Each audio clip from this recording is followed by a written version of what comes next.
nuestra invitada hoy no requiere de mucha presentación. Estamos ante una gran concejala que en la ciudad nos ha permitido entregar mucho de sus conocimientos, de su gran compromiso con la investigación y que de alguna forma también nos ha dado rutas para que nosotros desde lo comunal, desde lo social, abordemos muchas banderas. Entonces, la concejala Paulina Aguinaga está con nosotros, nos regala un espacio importante de su tiempo y compartirá con nosotros también muchos de sus conceptos, posiciones y además de la investigación que tiene sobre este megaproyecto. Nosotros en la invitación hemos hablado de un elemento básicamente ecológico cuando hablamos de una masacre ambiental, porque hay datos que nos dicen que se sobrepasa de 30.000 árboles que van a ser destruidos y que además vamos a cambiar el paisajismo de la flora, de muchos habitantes de fauna, de aves, en fin, por cemento. Pero también esto tiene unas connotaciones sociales con respecto a la economía, a los comerciantes, a los habitantes, deterioro de patrimonio, etcétera, etcétera. Hoy queremos compartir con la concejala Paulina también el problema de los riesgos que tiene este proyecto con respecto a la financiación que se ha dicho se va a retomar por parte de la administración a cubrir ese faltante que nos quedaría ahí pendiente porque la nación, considerando esto un proyecto estratégico, se comprometió con un 70%, lo que implica que sería más o menos 1.8 billones y, del total de los 2.7 billones que vale este proyecto. Entonces, sin más preámbulos, le doy la palabra a la concejala, bienvenida, muchas gracias, y esta que es su tierra, Belén, que siempre estaremos atentos por aquí para compartir con usted. Bien pueda concejarnos. Bueno, muchísimas gracias, primero que todo por la invitación. Muy buenas tardes para todos. Un saludo muy especial para Elkin, para Diego y pues todas las personas que están conectadas. Para mí es un placer estar en esta tarde con ustedes, con el Consejo Comunal de Planeación de la Comuna 16, que fue la comuna donde yo nací, donde yo me crié, ahí en Belén Rosales, y también para el Observatorio Social por el Desarrollo Integral de Belén. Pues como lo decíamos inicialmente, yo creo que nadie discute que la ciudad tiene que seguir avanzando, tiene que seguir desarrollándose, que proyectos como este, pues sin lugar a dudas son importantes para el desarrollo de la ciudad, para mejorar los problemas de movilidad que hoy tenemos, de medio ambiente, porque digamos que estaríamos reemplazando por vehículos o por medios de transporte con energías un poco más limpias y demás.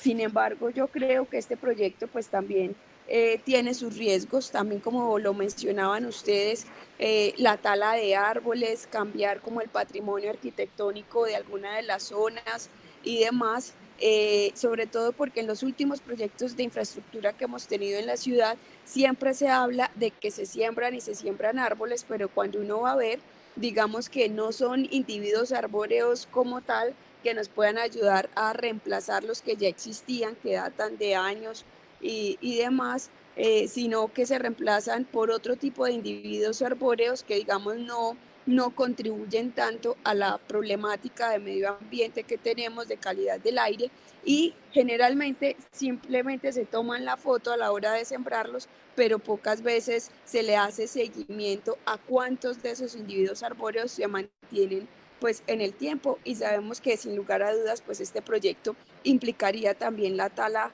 de un número importante de árboles. Creo además de eso que tenemos problemas en la planeación estructural.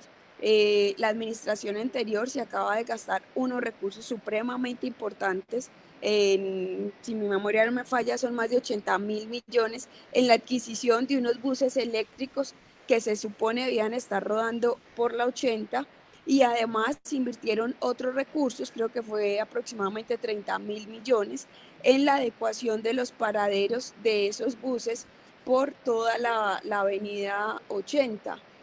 Ya estamos hablando de otro proyecto y que obviamente haría que estos recursos que se acaban de invertir, pues de cierta manera quedan dilapidados porque ya no van a ser necesarios o van a ser simplemente para un periodo de tiempo muy corto.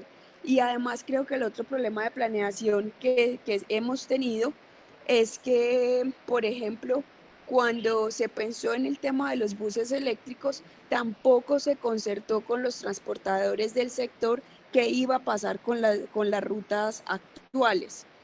Ustedes ven que tenemos los buses eléctricos y las otras rutas de transporte, exceptuando pues ahorita por los temas de la pandemia, siguen rodando por rutas paralelas o calles paralelas un poco más estrechas, y eso también hace que cada vez que lo que teníamos como una solución para mejorar la movilidad, la problemática del medio ambiente, pues no termina sirviendo tanto para eso, porque tenemos los buses eléctricos rodando por la 80, pero tenemos los mismos buses de las otras empresas transportadores rodando por las calles paralelas, y los pasajeros siguen siendo prácticamente los mismos, y pues ahorita en época de pandemia pues todavía peor. Y ya para entrar en términos financieros, eh, yo me imagino que ustedes tienen muy bien la cifra, pero la voy a repetir.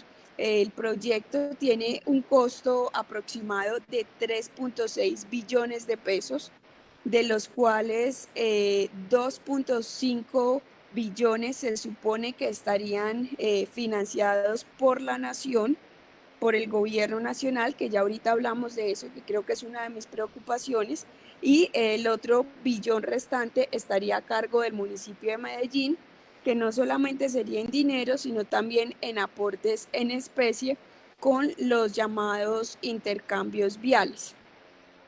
Entonces me voy a referir primero a la parte que está financiando la nación. Como les dije, se supone que la nación tendría que financiar 2.52 billones de pesos. ¿Cuál es la preocupación?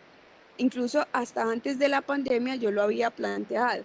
La preocupación es que esos recursos de la nación llegarían entre los años 2024 y 2030, pero por el momento lo que tenemos es solamente una promesa de que esos recursos van a llegar, porque estos recursos no han sido aprobados todavía por el CONFIS, que es como el Consejo de Ministros que aprueba este tipo de proyectos importantes. Si bien es cierto, hay una declaratoria de que este es un proyecto importante dentro del plan de desarrollo del actual gobierno nacional, todavía no ha sido aprobado, y además todavía el Congreso no ha llevado esto a vigencias futuras que también tienen que ser aprobadas allá, y que esto también podría, digamos, dificultar un poco los trámites y se podrían demorar.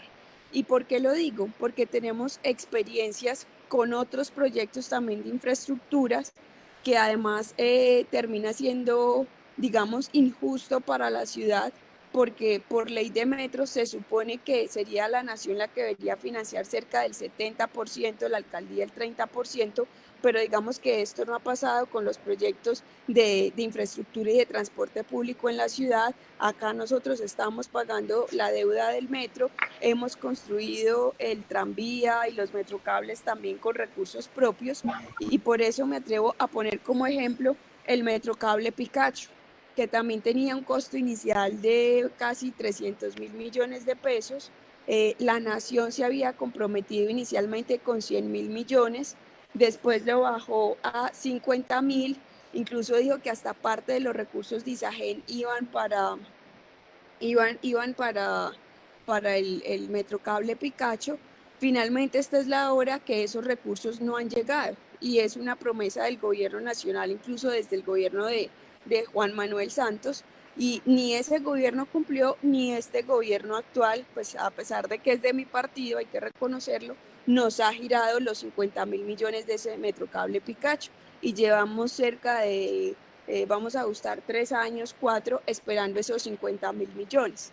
Lo mismo pasa también con el megaproyecto del túnel del Toyo, el que va a conectar a Medellín con Urabá, que también tiene un valor aproximado de 1.5 billones de pesos, donde Medellín como municipio y el departamento de Antioquia son los únicos entes territoriales que están financiando las vías 4G, porque en el resto del país es el gobierno nacional el que cubre la totalidad de la financiación. Medellín, en el caso particular, está aportando 500.000 millones a este proyecto, la gobernación está aportando 700.000 y los recursos de la nación todavía no han llegado. Esta es la hora que los recursos de la nación todavía no han llegado. Inicialmente fueron aprobados en el año 2013, después pasaron en unas vigencias futuras en el Congreso y la idea era que empezaran a llegar a partir del año 2015. Después se votó y se aplazó la llegada de esas vigencias futuras para el año 2019 y esta es la hora que todavía no ha llegado un solo peso por parte de la nación para el túnel del Toyo, y estamos hablando de un proyecto que data desde el año 2012-2013, que seguimos esperando estos recursos y que se ha votado ya varias veces para que se aplace la llegada de los recursos. Lo mismo también ha pasado con el tema de la ley de punto final, que estos recursos también debían haber llegado para inyectarle al sistema de salud. Digamos que por la pandemia llegaron unos recursos, pero el compromiso era que el gobierno nacional también los girara desde el año pasado. El departamento cumplió que debía poner unos recursos por los temas de no POS, sin embargo el gobierno nacional tampoco. Entonces yo creo que una de mis preocupaciones es que se empiece a construir una obra que todavía no tenga cierre financiero, con las implicaciones que eso tiene tanto para los comerciantes como los residentes del sector, porque eso también desvaloriza las propiedades, causa incomodidades en términos de tráfico, de calidad del aire y demás. Y tenemos el ejemplo del tranvía de Ayacucho, que también tuvo grandes retrasos y que esto llevó a la quiebra de un número importante de comerciantes y que incluso pues todavía en este momento están en reclamaciones. Para referirme a los recursos que aportaría el municipio de Medellín, estaríamos hablando de 1.08 billones de pesos. Como les digo, una parte de estos recursos serían en especie. Algunos dirían, bueno, pero si al municipio le toca poner 1.08 billones, ustedes recordarán que la administración anterior vendió las acciones de EPM en Isagen con la excusa de que era cambiar un activo por otro y que de ahí se iban a obtener 600.000 millones de pesos para la construcción de este proyecto. No sé si ustedes recuerdan que fue a comienzos del año 2016, es decir, de la administración anterior. ¿Me están escuchando? Sí, ok. Perfecto. Listo. Era Sí, a principios de perfecto. la administración anterior. Entonces, uno diría, tenemos entonces esos 600.000 millones, nos toca poner 1.08 billones, tenemos casi el 60% de estos recursos. Pero resulta que finalmente de los recursos de Isagen, que eran esos 600.000 millones, solamente quedaron prácticamente 93.000 millones, porque el resto de los recursos se destinaron a otro tipo de proyectos que nada tenían que ver con la 80 por parte de la administración anterior. Y con esos 93.000 millones que les estoy hablando, fue que se firmó un convenio interadministrativo con la EDU para empezar la gestión predial pues digamos, de los intercambios viales, que nos habían dicho también que con esos 600.000 millones, como todavía no había certeza de los recursos del gobierno nacional y siempre se demoraron haciendo los estudios, porque finalmente el proyecto se vino a presentar con los diseños de detalle y ya de prefactibilidad y factibilidad solamente en el año pasado, si mi memoria no me falla, fue como en mayo de 2019, porque la administración anterior se tomó pues un tiempo. Ustedes entenderán que diseñar un proyecto de esta magnitud no es algo que se haga en pocos días o pocos meses. Entonces, se había dicho que esos 600.000 millones se iban a destinar finalmente para la construcción de intercambios viales. Después ya se dijo que no para todos los intercambios, sino solamente para 3 intercambios, que ahí es donde está el de Colombia, San Juan y creo que la parte de la Facultad de Minas. Finalmente, de los 600.000 solamente quedaron los 93.000 millones, que fue el convenio que se firmó para hacer la gestión predial y la construcción de estos 3 intercambios priorizados que les acabo de mencionar. Y la otra parte de los recursos, que además ya también ese contrato tiene, ese convenio tiene adiciones, que si mi memoria no me fallan, son de aproximadamente 31.000 millones de pesos, o sea que estamos hablando casi de un 30% adicional. Antes de la pandemia ya también presentaba atrasos el tema de la gestión predial. Obviamente con la pandemia pues los atrasos digamos que se incrementaron, pero desde antes ya venían unos atrasos. Y se supone que la otra parte que pondría el municipio de Medellín sería también a través de vigencias futuras entre los años 2020 y 2034. Sin embargo, como les digo, los recursos de la nación, si suponiendo que los apruebe el CONFIS, que vayan al Congreso, las vigencias futuras y demás, estaríamos hablando que esos recursos llegarían solamente a partir del año 2024. Es decir, no estaría ni este presidente ni este alcalde y se podría dejar entonces el proyecto sin una claridad frente al cierre financiero. Como les digo, iniciar unas obras, dejarlas inconclusas, como ya hemos tenido otros casos en la ciudad, y pues por supuesto los más damnificados serían los residentes y los comerciantes de la zona.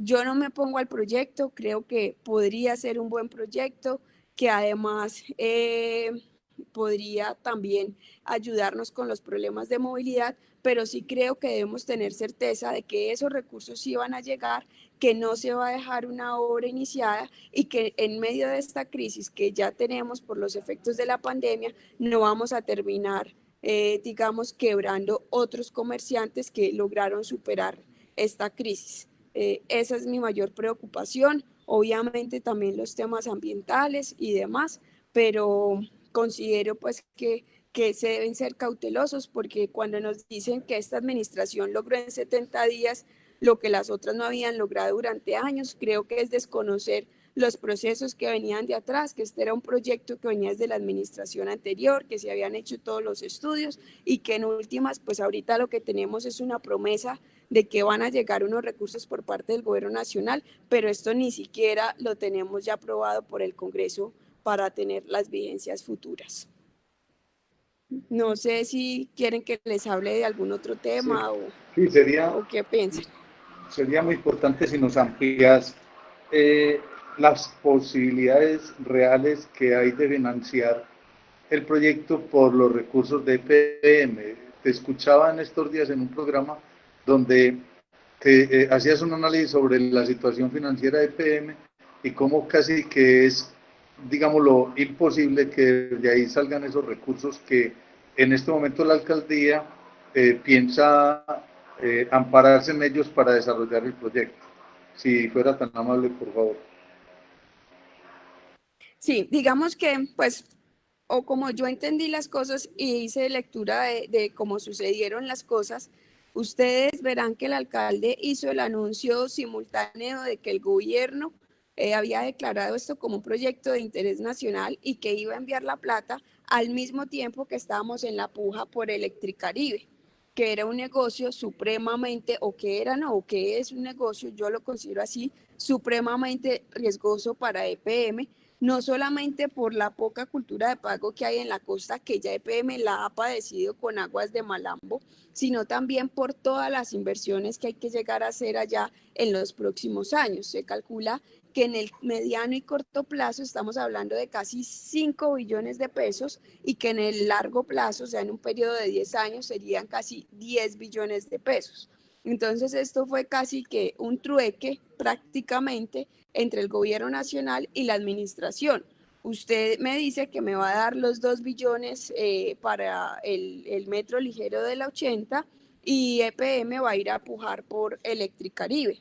Eh, cómo están las cosas y la situación financiera con EPM, las pérdidas que reportó a principio de este trimestre, que incluso no hay todavía, no se ve el efecto de la pandemia, porque estamos hablando que el confinamiento acá empezó más o menos el 20 de marzo y el primer trimestre pues finaliza el 31 de marzo. EPM tuvo pérdidas de más de 431 mil millones de pesos solamente en los 3 primeros meses del año.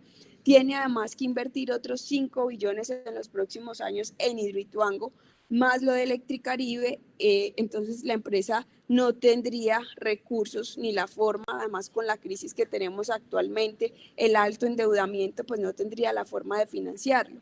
Dentro del plan de desarrollo quedó como una de las fuentes alternativas de financiación de todo el plan, donde eventualmente se podrían sacar recursos para la 80, la venta de activos por 1.16 billones de pesos. Eso es lo que le calculan.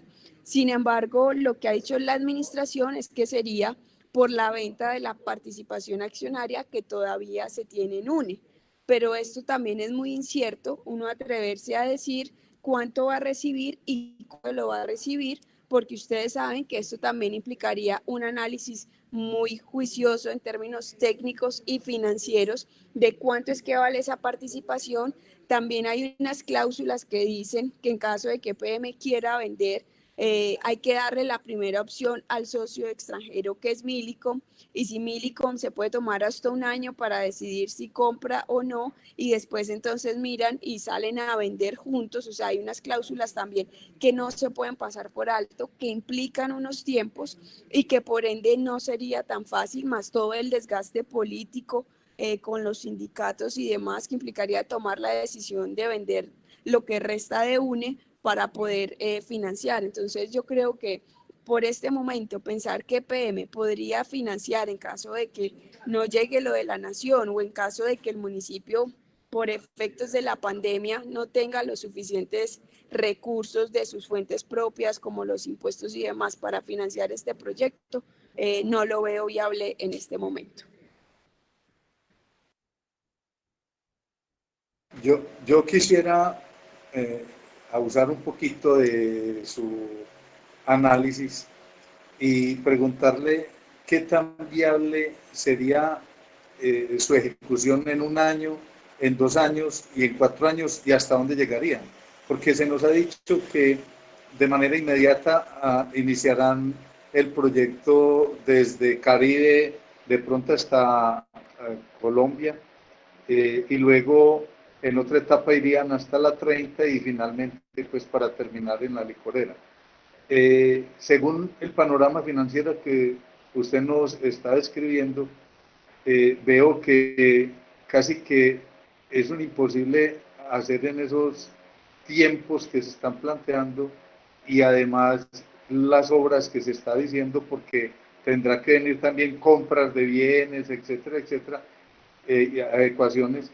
Entonces yo quisiera, desde su análisis, su percepción, qué tan viable es posible que haga efecto, pues como las, digamos, compromisos que tienen hoy desde la administración. Bueno, yo creo que para lo que sí se tienen ya efectivamente los recursos es para los 3 intercambios viales que estaban priorizados. Si quieren, déjenme reviso acá una cosita que tiene que ver con el tema de los intercambios. Entonces, digamos, para lo que ya se tienen recursos, efectivamente es para el tema de los intercambios viales. Para la primera etapa que habían dicho que iría entre el Caribe y la estación Floresta, Esa etapa también necesitaría cierre financiero. Se habían planteado también unas vigencias futuras por parte del municipio para, digamos, completar el 1.08 billones que le toca poner al municipio. Se supone que esas vigencias futuras irían desde el 2020, o sea, desde este año hasta el 2034, pero lo único cierto es que esta administración todavía no ha radicado proyecto de acuerdo para esas vigencias futuras. No sabemos si lo va a hacer en los meses de octubre y noviembre, que además es cuando se discuten los presupuestos, pero todavía, digamos, no está claro ese tema. Lo que sí es cierto es que sí están los recursos para los 3 intercambios viales, el de Colombia, el de San Juan y el de la 70, y con eso es con lo que se va a iniciar, digamos que el proyecto, pero también para esa primera etapa se necesitaría el cierre financiero y todavía no se ha presentado el proyecto de acuerdo con estas vigencias futuras. Creo además que es que todavía hay una gran incertidumbre sobre cuál va a ser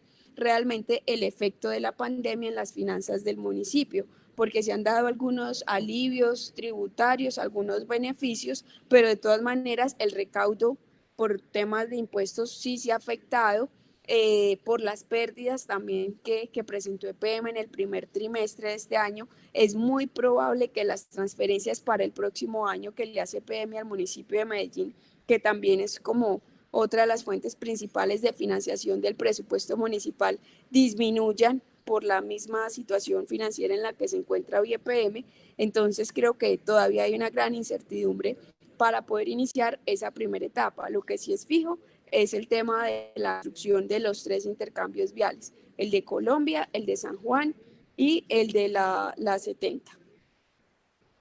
El intercambio de Colombia tiene un costo de 41.000 millones de pesos y digamos que ese se inició desde el año pasado. El de San Juan tiene un costo de 49.000 millones y se dio acta de inicio en junio de este año y se supone que estaría terminado en el 2022.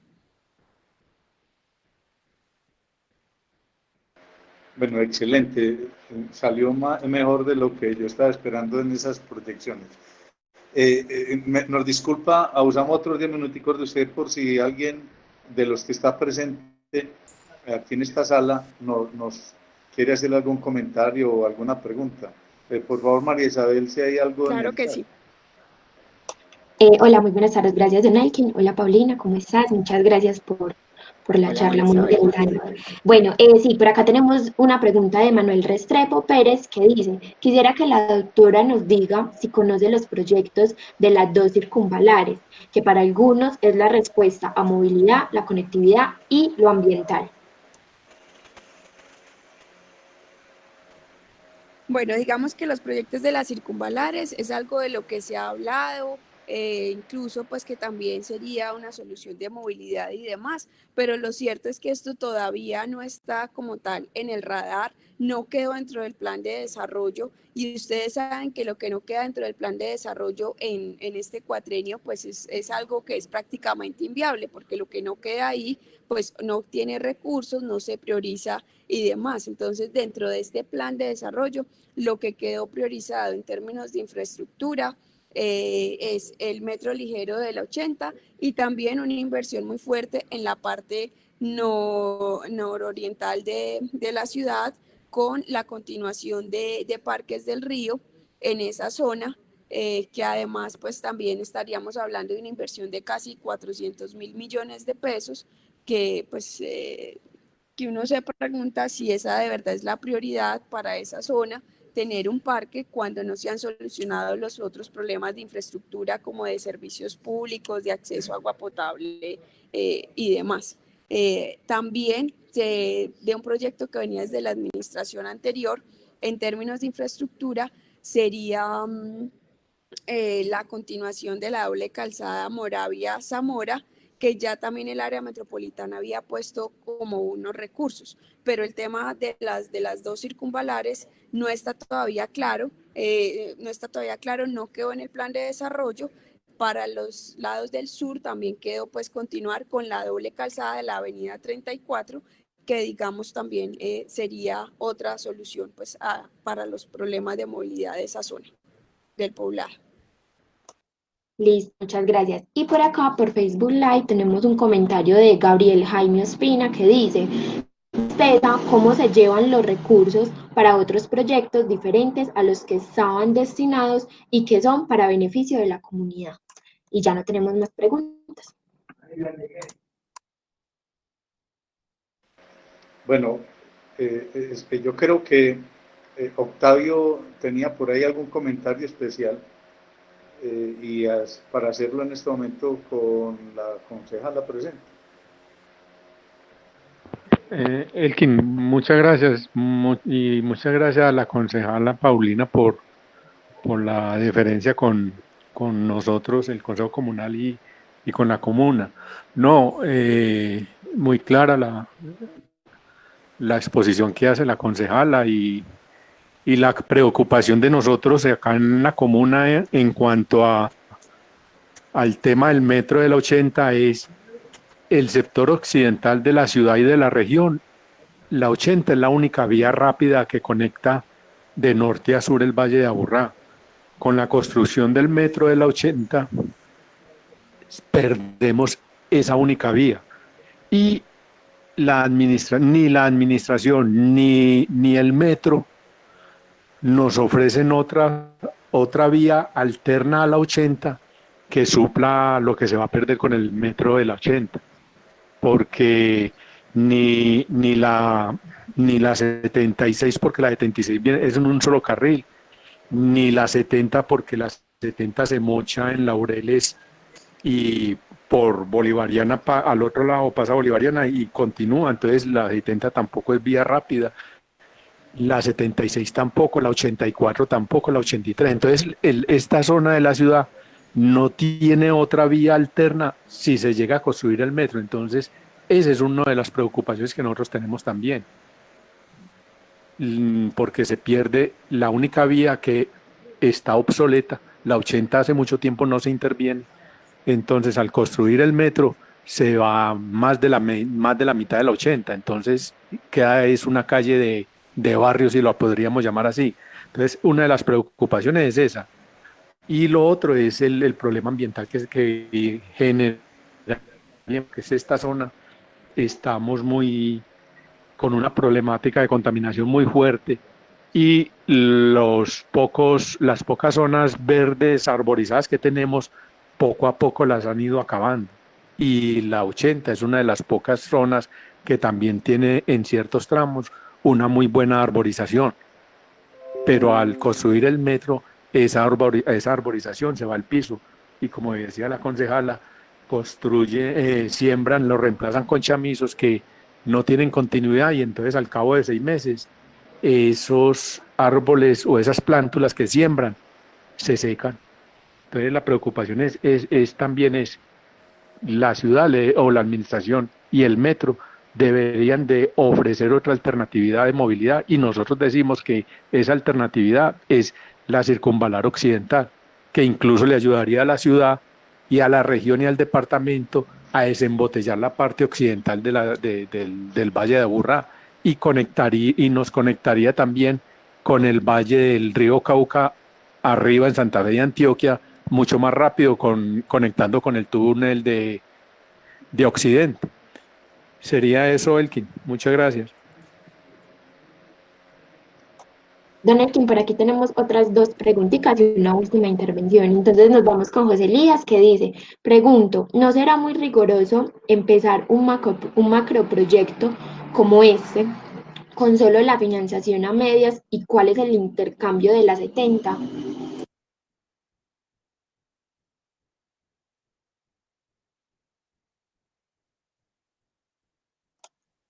María, perdón. Las preguntas de una vez para que la responda todas. Perdón, no Si es quieren, yo le riguroso. respondo al final, no sé si hay más preguntas.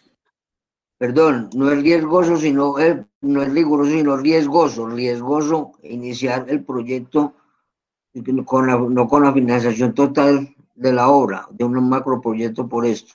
¿Y cuál es exactamente cuál es el intercambio vial de la 70, doña Paulina? Por favor, gracias.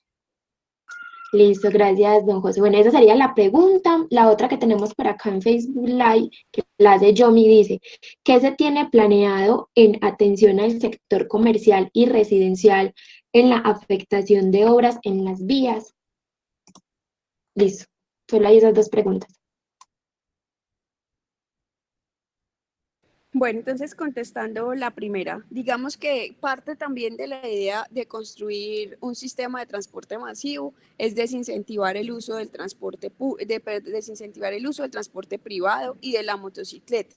Y yo en eso he sido enfática en que para que eso suceda tienen que pasar dos cosas. Uno, ofrecer un transporte de buena calidad, porque para nadie es un secreto que antes de la pandemia ya el metro estaba colapsado. Las filas para recargar, para esperar un tren en horas pico, pasaban hasta los 40 minutos, la gente esperando al sol y al agua. El metro ahorita, porque estamos pues en la pandemia y demás, pero el metro antes de pandemia ya estaba colapsado. Entonces, si no se ofrece un servicio de calidad, la gente va a preferir utilizando su carro particular o su motocicleta.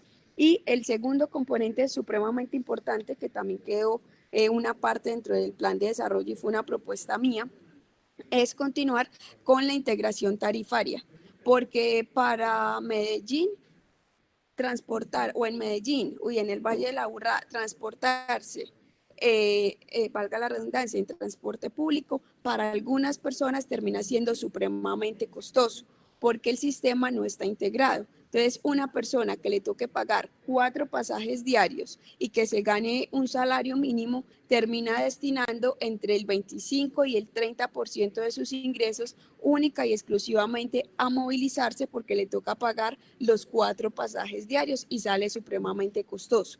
Entonces, por eso, una de mis propuestas que quedó incluida en el plan de desarrollo era avanzar en la integración tarifaria, que con un solo tiquete usted pueda moverse, así sea integrado, que cueste un poquito más, pero usted pueda moverse dentro de todo el sistema y no haya necesidad de estar pagando los 2 pasajes para movilizarse a un sitio y otros 2 para regresar. Entonces, ahí en el plan de desarrollo quedó el piloto y la inclusión de lo que llamamos transporte público interoperable, que es poder avanzar en la integración tarifaria.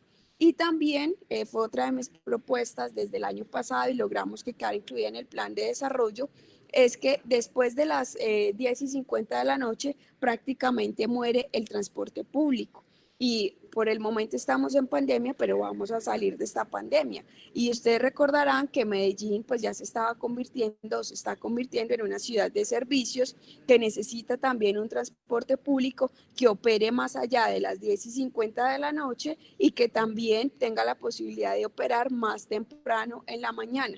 Entonces ahí también quedó la posibilidad de que con buses, esos buses eléctricos que ya compramos, porque operar todo el sistema metro resulta muy costoso y hay que hacerle mantenimiento en las horas que el metro está cerrado, se puede ampliar el horario de funcionamiento del sistema de transporte público, de tal manera que los empleados de hoteles, bares, restaurantes, las mismas personas que salgan a un cine a las 9, 10 de la noche un fin de semana, tengan la posibilidad de volver a sus casas en transporte público y no tengan que utilizar plataformas como Uber o pagar taxi porque muchas veces no les da, sobre todo también a los empleados de los bares y de los restaurantes que terminan sus turnos a las 11, 12 de la noche y ya no tienen otra alternativa de transporte.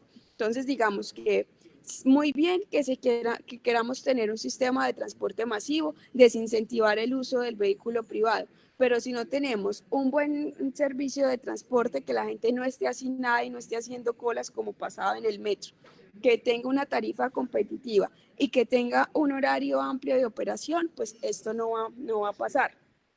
Lo que nos dijeron con lo del 80 era que no se iba a repetir lo que pasó con el tranvía de Ayacucho, que ustedes no sé si han tenido la posibilidad de ir a esta zona de la ciudad, pero se quedaron sin vías de acceso. Tienen un tranvía muy bonito que los sube hasta allá, pero las personas que viven en el barrio y que no se movilizan a través del tranvía no tienen por dónde transitar porque esa era la vía principal y quedó completamente bloqueada con el tranvía. Entonces, lo que ha explicado el metro, que fue quien se encargó de los diseños, es que sí se mantendría carriles para vehículos particulares en la 80, porque más allá de, digamos, de que vaya motos y carros particulares, pues también necesitamos el espacio para que transiten las ambulancias, los carros de bomberos en caso de que haya alguna emergencia y demás. Entonces, el único tramo que nos dijeron que no era posible como conservar ese carril particular era el del rinconcito ecuatoriano. Ese era el único tramo, pero que en todo el proyecto se tiene trazado, se conserven los carriles, pues al menos un carril a cada lado para vehículos particulares. Frente al tema de cuál era el intercambio vial, según el informe que nos pasa el EDU, son entonces el de la avenida 80 con la calle Colombia, el de la avenida 80 con avenida San Juan y el de la avenida 80 con calle 70, que ese ya también le están haciendo la gestión predial. Y frente a cómo afectan estas obras de infraestructura y cómo, digamos, se reparan las personas que se ven afectadas, creo que ahí está uno de los retos más grandes, y es porque desde el periodo anterior aprobamos la política pública de protección a moradores, que los moradores son justamente las personas que se ven afectadas y desplazadas, por llamarlo de alguna manera, por el desarrollo, porque tienen que entregar sus viviendas, sus locales o sus inmuebles para darle paso a estas obras de infraestructura. El año pasado lo aprobamos, la política pública de protección a moradores. Creo que este sería el primer proyecto donde se va a empezar a implementar esa política.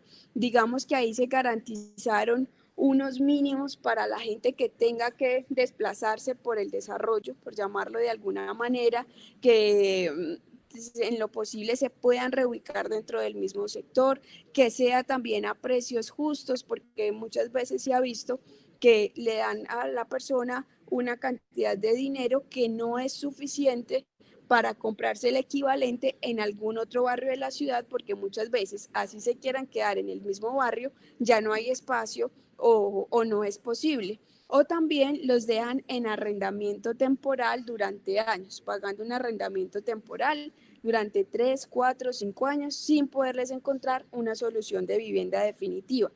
Entonces, digamos que todos estos temas se abordaron en la política pública de protección a moradores. Creo que ahorita el reto es implementarlo, pero al menos ya la ciudadanía tiene una herramienta para ampararse y poder reclamar sus derechos. Muchas gracias, Paulina. Entonces le damos finalmente la palabra a don Víctor y a doña Carmen para finalizar.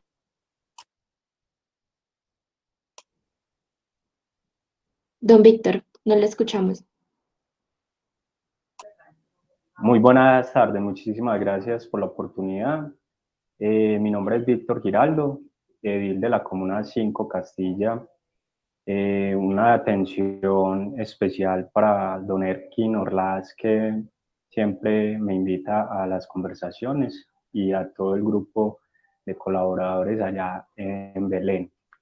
Un saludo a la concejala Paulina, una de las abanderadas de ese proyecto de moradores. Nosotros aquí en la comuna sufrimos mucho con el proyecto del Metrocable, donde muchos habitantes en su momento de la paralela fueron desatendidos de alguna manera. Esperamos que esto no se vuelva a presentar con esa nueva política pública que abanderaron algunos concejales, entre ellos doña Paulina, y cosa que se le agradece. En este caso, precisamente mi pregunta va muy relacionada con el metro ligero de la 80, que interviene parte del sector de la Comuna 5 Castilla entre el barrio Caribe y el Progreso, precisamente que finaliza ahí en el rinconcito ecuatoriano. de leer una pregunta en el chat que dice que si ya dentro de esos intercambios viales y dentro de ese proceso está la plata para negociar esos predios con las personas que tengan que ser desalojadas por esta construcción. Entonces, mi pregunta también iba relacionada a si es de la administración y específicamente del consejo, ya se ha tenido prevista cuántas personas van a ser de alguna manera afectadas. Y en la Comuna 5 específicamente, en ese pedazo para llegar a la terminal de transporte se tiene que tirar un intercambio, una especie de puente sobre nivel de la glorieta para que no tenga interferencia al llegar a la terminal. Entonces, ahí se supone que también va a quedar la planta de transferencia de residuos, de la cual doña Paulina estuvo también el año pasado como concejala haciendo esa discusión. ¿Me podría informar también si tiene conocimiento sobre esa planta de transferencia? Entonces, ¿en dónde se supone que va a quedar con este diseño del metro ligero de la 80? Muchas gracias.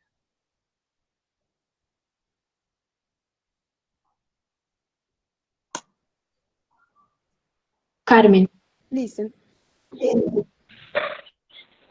Bueno, partiendo de lo que, buenas tardes, partiendo de lo que estaba explicando la concejala, referente a que la longitudinal de Occidente no había quedado en el PDM y lo que allí no se quedara reflejado, pues era muy difícil su ejecución.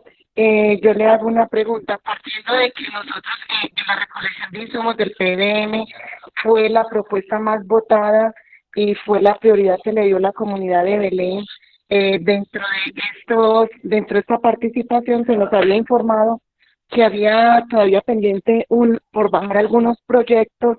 Sabemos pues que por el de esta magnitud pues es como tan difícil, pero después de estas reclamaciones allí podría prosperar como alguna esperanza. Y también hemos sabido que el proyecto regional de Occidente tiene que ser como también tiene que ver con la índole nacional, partiendo de que hay una gran bancada de Centro Democrático, que se tiene al presidente, algo se puede hacer desde allí para ese tema.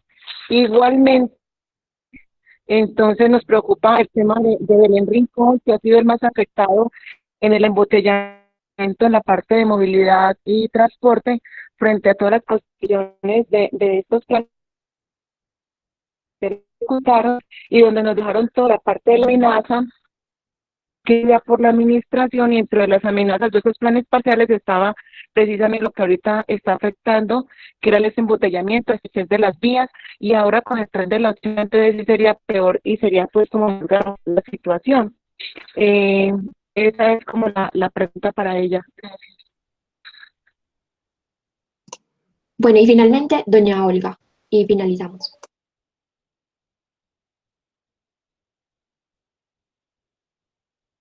Doña Olga, la escuchamos.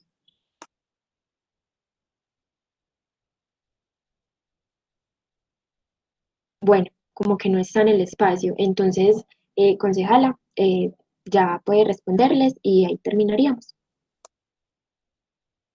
Listo, bueno, entonces lo primero que me preguntaban era el tema de la gestión predial de los intercambios viales. Según la información que nos había pasado el EDU, se prioriza la adquisición de pues para la construcción de esos 3 intercambios de 255 predios. De esos 255 predios, 105 están en el intercambio con Colombia, 147 en el intercambio con San Juan y solamente 3 predios en el intercambio con la calle 70. Digamos eso, ya se ha ido avanzando en la adquisición de varios de esos predios. Para el caso de Colombia, ya incluso 47 de los predios tienen avalúos o ya se concertó pues como un avalúo y un valor con con los propietarios, y para el caso de San Juan ya 10 tienen, o ya 10 tenían pues avalúos hasta, estas cifras se las estoy dando, hasta el 12 de julio. Entonces han venido pues como avanzando en la adquisición de esos predios, pero en total se priorizaron 255 predios y se cuenta con los recursos para adquirirlos. Esperemos pues que no tengan ahí dificultades o que no haya que expropiar alguno, pues porque esto también haría que el proyecto se retrasara. Frente a la estación de transferencias, ese proyecto también fue aprobado desde el periodo anterior, este año. Empresas varias fue como a darnos un informe. Creo, si mi memoria no me falla, en el mapa no se me cruza con lo de la 80, con el tren ligero. Sí quedaría cerca, pero no se cruza, quedaría en esta zona de la terminal del norte. Si quieren, me dan un correo y yo les puedo compartir más a fondo la información que nos dio Empresas Varias sobre la ubicación y el cronograma. Creo que si la estación de transferencias estaría a partir del año 2022 o algo así. Esa es más o menos la idea, que empiece a funcionar a partir del 2022. La otra pregunta de cómo no quedó la circunvalar, que fue uno de los proyectos priorizados que se podía hacer, pues lamentablemente pues los procesos se hacen participativos y demás, pero ustedes saben que es también finalmente la administración municipal quien decide darle prioridad a unos proyectos con recursos, porque nada nos ganamos que nos digan, sí, el proyecto es muy importante, quedó ahí, pero no le asignan recursos, es un proyecto entonces que no tiene futuro. Y como les digo, si tenemos problemas ahorita con la financiación del metro de la 80, pues ahora para otro proyecto que también es de gran magnitud, que además no quedó priorizado dentro del plan de desarrollo, pues entonces no sería fácil contar en este momento con recursos o que esto sea una solución en el corto o en el mediano plazo. Si se da la construcción del tranvía, del metro ligero, se podría entonces pensar que fuera priorizado por la siguiente administración en el próximo periodo y sobre todo lo más importante, pues que quede con recursos asignados, porque de lo contrario sería muy difícil. Bueno, abusamos un poquito de su tiempo, nos pasamos yo creo que la tenemos ahí apretadita para salir a cumplir sus compromisos. De todas formas, mil gracias, es una información muy completa, nos va a aportar bastante en el análisis que estamos haciendo, creo que cumplimos el objetivo y de nuevo, pues de parte de nosotros, como comuna, como consejo comunal y como observatorio, mil gracias, esperamos que nos vuelva a acompañar y bueno, que hagamos cosas juntos, esperemos que tenga mucho para la comuna en este periodo. Claro que sí, muchísimas gracias a ustedes por la invitación, fue un espacio muy ameno, cualquier duda pues ustedes saben dónde contactarme, estamos para apoyarlos, para hacer gestión con ustedes desde el consejo, ya tomé el correo de Víctor para enviarle la información actualizada de la estación de transferencias y nuevamente mil y mil gracias por la invitación, cuídense mucho por favor para que salgamos pronto y rápido de toda esta situación y un feliz fin de semana para todos. Pues usted también, muchas gracias.